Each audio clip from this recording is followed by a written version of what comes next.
తలంటుకొని తడిబట్టలను ధరించి 2 కలశాలతో నీటిని తెచ్చి ఆ నీటితో 7 పర్యాయాలు వృక్షాన్ని తడపవలను. తిరిగి స్నానం చేసి శుచి అయి పొడి బట్టలను ధరించి షోడశోపచారాలతో పూజించాలి. ఈ వృక్షాన్ని శ్రీ మహావిష్ణువుగా ధ్యానించాలి. లక్ష్మీ సమేతుడైన పీతాంబర్నిగా శంఖు, చక్రము, వరముద్ర, ఖడ్గము, చాపము, అభయముద్ర ఉన్న రూపంగా ధ్యానించాలి.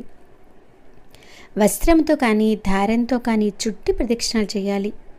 మౌనంగా నామం ఉచ్చరించాలి. నెమ్మదిగా ప్రదక్షిణ చేయాలి.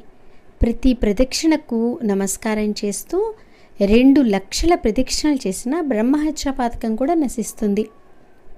రుణబాధలు, గ్రహబాధలు తొలుగుతాయి. సంతానం లేని వారు మనోవాక్కాయాలతో అశ్వత్థ ప్రదక్షిణ చేసించో తప్పక సంతాన ప్రాప్తి కలుగుతుంది.